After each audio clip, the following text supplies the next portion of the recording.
परम पूज्य श्री प्रेमानंद जी महाराज, वो रोज सोहनी सेवा करते थे, झाड़ू लगाते थे पूरे वृंदावन में। यत्र तत्र जहां उनका मन करता था उसी कॉलोनी का आज पूरी सफाई करते। सुबह 4 बजे से उनका यही भजन था, यही संध्या थी, यही नाम जप था। सोहनी लेते और लेकर के बुहारते पूरे मार्ग को। और हमारी आपकी तरह नहीं जोर जोर से, नहीं, धीमे धीमे। उनके मन में यह भाव था कि वृंदावन श्री प्रिया प्रियतम का ही स्वरूप है, इनके प्रति मैं रोष नहीं करूंगा, धीमे धीमे। और जब बुहारते थे तो अपने नेत्रों से ध्यान पूर्वक ब्रज की रज को देखते थे। कहीं कोई चिन्ह दिख जाए, कहीं किशोरी जी के चरण रज दिख जाए, कहीं ठाकुर जी के चरण दिख जाए। करते करते जब वर्षों बीत गए तो किशोरी जी के मन में भाव आया, हम नित्य रास के लिए वृंदावन में जाते हैं और पूरे वृंदावन को सुव्यवस्थित ये महात्मा करके रखते हैं, और इनकी एक ही अभिलाषा है कि हमारे चरण चिन्ह इनको दिख जाएं। एक दिन किशोरी जी ने उनको अपने चरण चिन्ह का दर्शन कराया। वो चरण चिन्ह देख करके उनके मन में विश्वास हो गया कि हे श्यामा जो चरण चिन्ह है इसका मतलब चरण भी है, और चरण है तो मतलब आप भी हो।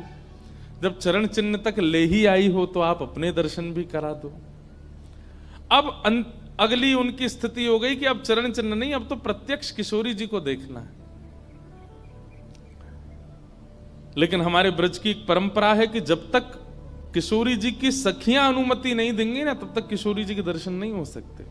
इसलिए ललिता जी को मनाओ, विशाखा जी को मनाओ, यमुना जी को मनाओ, गोपेश्वर महादेव को मनाओ। सखियां जब रीझ जाएंगी तब किशोरी जी से मिलना होगा। वृंदावन रस अलग है। अभी हम 15 तारीख से जो कथा करने वाले हैं वो वृंदावन रस के ही ऊपर है। 15 से लेकर के 18 अप्रैल तक गांधी धाम कच्छ गुजरात में, जहां पर वृंदावन रसामृत पद लिखा गया, वहां उस कथा को आप लाइव सुनना। उसमें वृंदावन रस की ज्यादा चर्चा करेंगे। तो जब तक ललिता विशाखा आदि सखियां अनुमति नहीं देती तब तक किशोरी जी के दर्शन नहीं होते। लेकिन किशोरी जी तो चाहती हैं कि उनको दर्शन दें। तो एक दिन किशोरी जी ने रास करते करते अपना नूपुर वहीं छोड़ दिया, और नूपुर छोड़ करके किशोरी जी निकुंज में चली गई। आप सुबह सुबह जब सोहनी करने आए तो आपको वो नूपुर मिला, और नूपुर देख करके वो आनंदित हो गए। इतना सुंदर नूपुर, ऐसी सुंदर उसकी कलाकृति, इतना हल्का उसका वजन, इतना सुंदर उसका स्वरूप।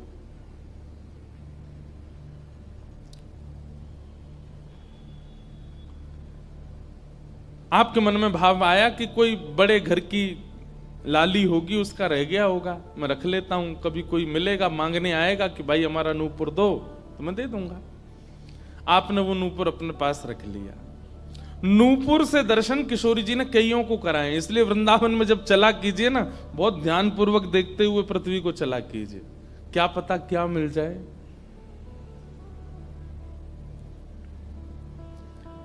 सूरदास जी को भी नूपुर से ही दर्शन हुए किशोरी जी के, और आज इन महापुरुष को भी हो रहे हैं। मुझे नाम स्मृति में नहीं आ रहा है, शायद संभवतः श्याम चरण दास जी नाम था। तो नूपुर को अपने पास रख लिया। किशोरी जी का नियम है कि जब रास में जाती हैं तो सब सखियां उनका श्रृंगार करती हैं, और एक एक श्रृंगार जो उन्होंने धारण किया है वो लिख लेती हैं। कानन में कुंडल पहने हैं, गले में ये हार पहना है, उसके ऊपर मोतिन की माला पहनी है, फिर गुंजा माला पहनी है, फिर नवलखा के हार पहने हैं, हाथन में इतने कड़ूला पहने हैं, पैरन में पाजे। क्यों? बोले रास में श्याम सुंदर आते हैं, पता ना काचोरी करके भाग जाएं। अगर एक कम रह जाए तो फिर ठाकुर जी की शामत कहाँ है, हमारी श्री जी का श्रृंगार बताओ। इसलिए सब सखियां जो हैं किशोरी जी के सिर से लेकर नख तक एक एक श्रृंगार को लिख लेती हैं पहले, रास में भेजने से पहले। और फिर रास में आने के बाद, रास से आने के बाद फिर सब सखियां एक एक श्रृंगार, एक बोलेगी हाँ भाई कानन में ये कुंडल हैं, सिर पर ऐसा सुंदर वो है, गले में ऐसी माला है, हाथन में कड़ूला, पामन में ये 2 पाजेब हैं, सब गिनती करो। और एक एक करके उतारती जाती सखियां। आज किशोरी जी के चरणों का एक नूपुर नहीं है। शाखा आदि बोली हे श्यामाजू आपका एक नूपुर कहां गया? बोले अरे मो तो पतो ना है, सके नृत्य करते करते रह गए हो वृंदावन में। ललिता विशाखा बोली स्वर्ग के इंद्र के हाथी के दांतों से बना हुआ नूपुर है वो, सामान्य नूपुर नहीं है। आपके ऊपर तो कोटि कोटि ब्रह्मांड वारी वारी जाते हैं किशोरी जी, पर वो नूपुर ठाकुर जी ने आपको भेंट किए हैं, बड़े बहुमूल्य नूपुर हैं। अब किशोरी जी बोली मोए ना पता कहाँ रह गए हो कहीं पे। किशोरी जी तो मन बना चुकी है ना, दर्शन देना है उनको। तो ललिता विशाखा ने विचार किया कि हम ही जाती हैं, ढूंढ के आती हैं निकुंज में, कहाँ है वृंदावन में। बोले अपने रूप में तो नहीं जाएंगी, तो एक वृद्धा का रूप धारण किया, एक वृद्ध मैया का रूप धारण करके ललिता विशाखा गई और वृंदावन में ढूंढने लगी नूपुर कहाँ है। तभी ढूंढते ढूंढते वो महाराज जी सोहनी कर रहे थे, उनके सामने पहुंची। अरे बाबा हमारी लाली आई सवेरे सवेरे यहाँ पे, और बाके पाम को एक नूपुर रह गयो, तेने देखो। बाबा बोले तुम कौन हो रही? बोले हम पास के गांव की रहवारी, हमारी बहू है वो, और या की लाली है वो, जाको नूपुर रह गयो है। बाबा बोले मैं कैसे पहचान जाऊं कि तुम्हारी ही लाली का नूपुर है? भाई मनचले लोग हैं, बहुमूल्य वस्तु किसी पे देखते हैं तो सब अपना अपना बताते हैं। रोड में अगर 100 रुपया गिर जाए और 50 लोग वहां से निकल रहे हों, कि कोई पूछे भैया 100 रुपया किसका, सब अपनी जेब चेक करते, भले ही कुछ लेके नहीं थे, भले ही जेब में कुछ नहीं था, फिर भी देखते हैं लग तो मेरा ही रहा थे, मेरे जेब में 100 रुपए तो थे। सब अपना बताते हैं बहुमूल्य वस्तु को। तो मैं कैसे मानूं कि तुम्हारा नूपुर है? अरे बाबा हम कह रहे हैं तुम थे। बोले कहवे को अभी मैंने तो नूपुर, मैं तो असमंजस में पड़ जाऊंगा कि मैंने गलत आदमी दे दियो। बाबा फिर कैसे माने को? बोले एक नूपुर मेरे पास है, एक नूपुर तुम्हारी बहू ने ही पहन रखो होगो, वाकू ले आओ और यहां ला करके मुझे पहले नूपुर की पहचान करा तो मैं दूसरा दे दूंगा। ललिता विशाखा बोली बड़ो चतुर बाबा है, श्री जी को बुला रहा है। अरे बाबा तो शर्म ना आवे, ऐसी घर की बहू बेटी ने हम तेरे पास लेके आवेंगे? बाबा बोले तो फिर चले जाओ, तुम पे भैया खूब धन धान्य, दूसरों नूपुर बनवा लियो, जे मुंह पे ही रहने दो। ललिता विशाखा बड़ी चिंता में लौट करके आई तो किशोरी जी बोली क्या बात है, आप इतनी चिंतित क्यों? बोले एक बाबा है, बाने आपको नूपुर धल लियो, यूं कह रहा है कि पहले जिनके पास एक नूपुर है उनको लेके आओ तब दूसरा दूंगो। तो श्री जी बोली इसमें क्या देर है, फिर ले चलो, चलते हैं ना। विशाखा जी समझ गई, बोले हे ललिता जी ये सब लीला किशोरी जी कर रही हैं, इनको दर्शन देना है उनको, और हमसे और आपसे स्पष्ट कह नहीं सकती, क्योंकि हम तो फिर सबको परखने लगती है ना कि इसमें कोई दोष तो नहीं, इसमें क्या गुण है। इसलिए किशोरी जी सीधे हमसे नहीं बोल करके और ये लीला कर रही हैं, इनको ले चलो। और किशोरी जी आई वृंदावन और महात्मा बैठे सोहनी कर रहे थे, और सामने से जैसे ही किशोरी जी को आते हुए देखा, बाबा ले हमारी बहू आ गई, अब नूपुर दे दे, देख या को नूपुर भी वैसा ही है। बाबा बोले मेरी आंख की कमजोर है ने, दूर से दिखना रही, पास लाके हाथ से स्पर्श कराओ। ललिता विशाखा बोली बाबा तो शर्म ना आ रही अपनी बहू को स्पर्श करा में? तो बोले चरण स्पर्श करावे में कहा देर, ले आओ। किशोरी जी समीप गई, जैसी चरण स्पर्श किए अपने हाथों से नूपुर पहना करके लिपट गए चरणों से। हे किशोरी जी, हे श्यामाजू, अब कृपा करो, मैं जानू ना तो ये दोनों कोई बूढ़ी मैया हैं और ना आप इनकी बहू, आप साक्षात किशोरी और ये ललिता विशाखा हैं, अब मुंह पे कृपा करो। तो किशोरी जी ने उसी नूपुर से उन महात्मा के सिर पर एक चिन्ह बना दिया, अपने नूपुर का ही चिन्ह बना दिया, और कहा बाबा अब जीवन भर ये छाप आपके मस्तक पर ही रहेगी, मेरे नूपुर की छाप। उन महात्मा के मस्तिष्क पर जैसे हमारे तिलक दिखता है, ऐसे प्रत्यक्ष नूपुर की छाप प्रत्यक्ष सबको दिखने लगी। अब ये तो थी उनके ऊपर कृपा, लेकिन इससे क्या हुआ कि वे महात्मा लौट करके जब अपने आश्रम आए तो उनके गुरुजी ने जब उनके माथे पर देखा तो वो बोले, ए तुमने अपने गुरु के द्वारा दिया हुआ चिन्ह बदल दिया? हमने जो तुमको तिलक दिया तुम वो क्यों नहीं लगाते, ये क्या लगाए घूम रहे हो। तो हाथ जोड़ के निवेदन किया, गुरुजी ये कोई तिलक नहीं है, ये कोई चिन्ह नहीं है, ये तो मेरी किशोरी जी ने कृपा करके अपने नूपुर का चिन्ह मुझे दे दिया है। तो गुरुदेव बोले, हाँ तू बहुत बड़ा भक्त है ना, किशोरी जी आकर के तुझको चिन्ह देंगी। कोई माने नहीं, सब बोले जाओ इसको मिटा के आओ, और जो मैंने तुमको चिन्ह दिया है वो लगाओ। अब पहले तो उनके हाथ कांपे कि मैं इसको कैसे मिटाऊं, लेकिन गुरु आज्ञा से ऊपर कोई नहीं। देखो ये गुरु निष्ठा होती है। किशोरी जी ने भले ही चिन्ह दिया, लेकिन गुरु आज्ञा है तो ठीक है। गए यमुना जल से, सुबह से शाम हो गई मिटाते मिटाते, लेकिन वो चिन्ह मिटा नहीं उनसे। शाम को लौट करके आश्रम आए तो गुरुजी बोले, मैंने तुझे सुबह टोका था ना ये चिन्ह मिटा के आ, और तू अभी भी नहीं मिटा रहा। बोले गुरुजी मैंने प्रयास तो बहुत कर लिया लेकिन ये मिट नहीं रहा है। तब भी उनके गुरुजी माने नहीं। अब तो महाराज ये होने लगा कि गुरुजी को इतना क्रोध आ गया कि ये इतना हट कर रहा है कि हमारे द्वारा दिया गया तिलक चिन्ह उसको अस्वीकार करके और ये मनमुखा चिन्ह लगाए घूम रहा है माथे पर। गुरुजी ने सब अपने परिकर के लोगों को बैठा करके पंचायत करी आश्रम में। बोले इसको निकालो, जब हम में श्रद्धा नहीं, हमारे स्वरूप में श्रद्धा नहीं, हमारे तिलक में श्रद्धा नहीं, तो क्यों रहता है यहाँ पे। वो रोते रोते बोले गुरुजी मैं सत्य बोल रहा हूं, ये किशोरी जी ने चिन्ह दिया है और मैं खूब प्रयास कर रहा हूं। नहीं तो आप प्रयास कर लीजिए, ये मिट नहीं रहा है। अच्छा अब हमसे चाहता है कि हम तेरे माथे को छू करके मिटाएं, नहीं माने। तब उन्होंने नेत्र बंद करके किशोरी जी का स्मरण किया, हे श्यामाजू मैं किसी को प्रमाणित ये नहीं करवाना चाहता कि आप मुझे मिली हो, पर मेरे गुरु के चित्त में मेरे प्रति अविश्वास आ रहा है, इसके लिए कोई आप लीला करो। तो भगवान के सखा श्री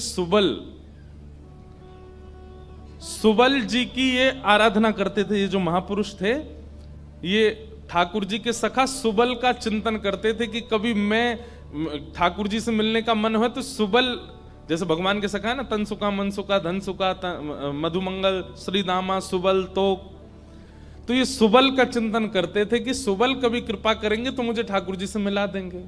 ऐसे सखियों का चिंतन करते हैं किशोरी जी के दर्शन करने वाले, और सखाओं का चिंतन करते हैं ठाकुर जी का दर्शन करने वाले। तो इस सुबल का चिंतन करते थे। तो किशोरी जी ने सुबल को बुलाया। सुबल आए, श्यामाजू आज्ञा करो। बोले आपको हमारा एक काम करना है। एक महात्मा पर हमने कृपा करके उसको अपने नूपुर का चिन्ह दिया है और उनके गुरुदेव को विश्वास नहीं हो रहा कि ये चिन्ह हमने दिया है, इसलिए वो आपकी आराधना करते हैं, आपको बहुत बचते हैं।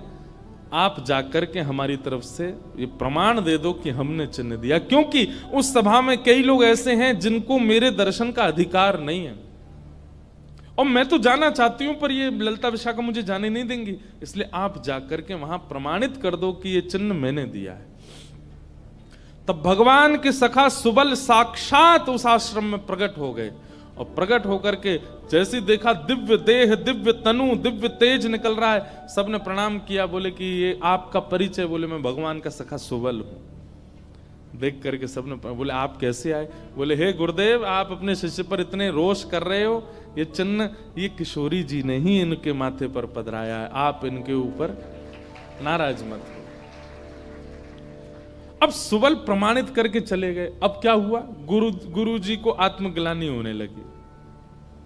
बोले मैं गुरु हूं और मेरे चेला को ठाकुर जी मिल गए, श्री जी मिल गई और मुझे विश्वास नहीं हुआ। तब गुरु जी ने अपने गुरुजनों को, अपने श्रेष्ठ जनों से जाकर के कहा कि मुझसे अपराध बना है।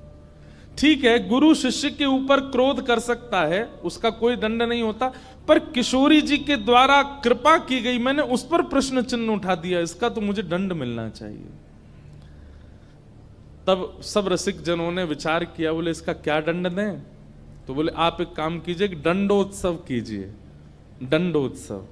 बोले दंडोत्सव में क्या करना है। बोले आज तक जितनी तुम्हारे पास जमा पूंजी है सब संतों की, भक्तों की सेवा में लगा करके और आनंद से सुंदर भंडारा करो, सुंदर नाम संकीर्तन करो, सुंदर अपने घर पर एक उत्सव रखो और उसमें जितने महापुरुष आए सबको दंडवत प्रणाम करते करते सबसे क्षमा मांगो और फिर जब सब तुम्हारा धन संपत्ति अब तक जितनी कमाई वो सब संतों की सेवा में लग जाए, फिर उन संतों से कृपा प्रसादी मांगो कि आप सब मुझे क्षमा कर दो। इस प्रकार से दंडोत्सव करो। तो जिन्होंने ये भाव कहा है उनको ये दंडोत्सव करना है। दंडोत्सव मतलब अब पूरे जीवन की जमा पूंजी तो खर्च नहीं कर पाओगे, पर हां पिछले 3-4 साल में जो जमा कर रखा है प्रयास करो उससे। पंढरपुर में वारी जाती हैं, हमें भैया बता रहे थे अपने जो जिनके साथ हम घूम रहे थे कल, कि यहाँ वारी जाती है, यहीं से जाती हैं श्री पंडरीनाथ भगवान की वारी में इतने सारे वैष्णव जाते हैं, उनकी सेवा में लगा दो। वृंदावन जाके कुछ लगाया, पंढरपुर में लगा दो, गोवर्धन में लगा दो, और सुंदर अपने घर पर एक ठाकुर जी का उत्सव करके किसी श्रेष्ठ को वृंदावन से बुला करके उनका सुंदर संकीर्तन करवाओ, कथा करवाओ, 2-3 दिन का ही कोई उत्सव रखो। इस प्रकार से अपनी वो जमा पूंजी संत वैष्णवों की सेवा में खर्च करके भंडारा करा के जितनों से मिलो सबसे क्षमा मांगो।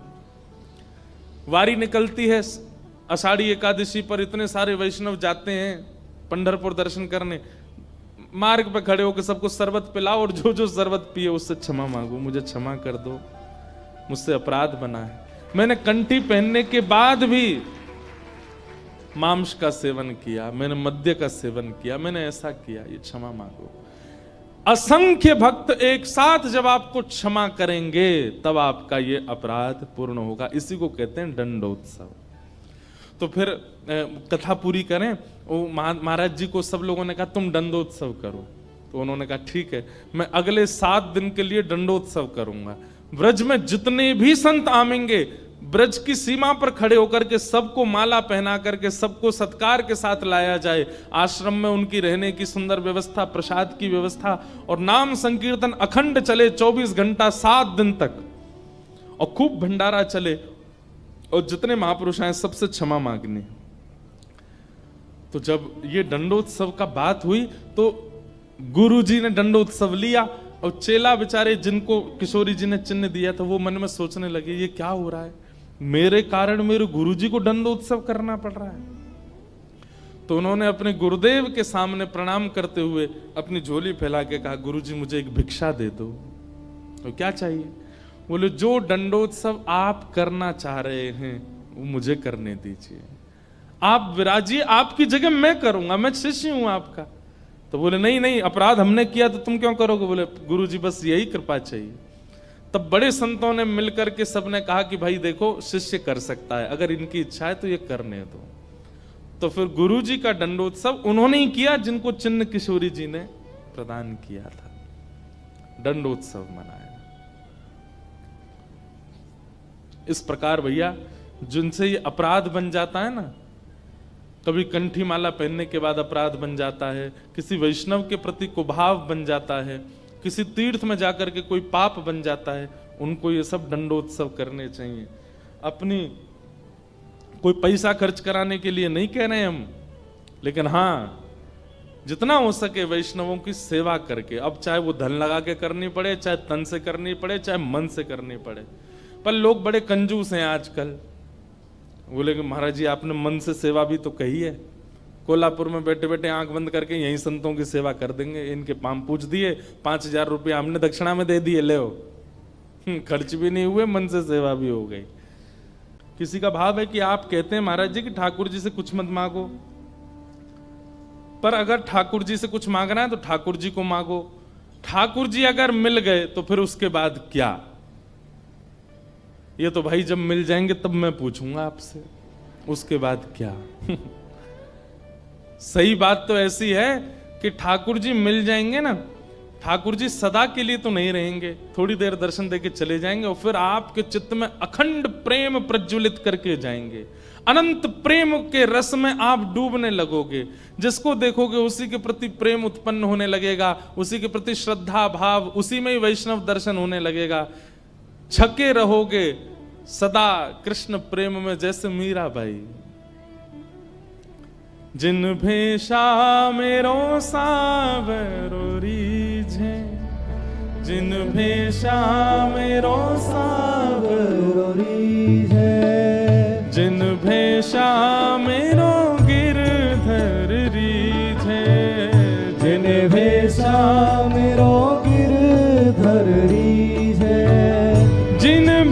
निर्वेशा प्यारो विठ्ठल रीझे, निर्वेशा प्यारो विठ्ठल रीझे, सोही भेष धरूंगी हो मैं तो सोही भेष धरूंगी। अरे हाँ मैं तो सोही भेष धरूंगी हो मैं तो सोही भेष धरूंगी। अरे हाँ मैं बैरागन हूँगी, मैं बैरागन हूँगी।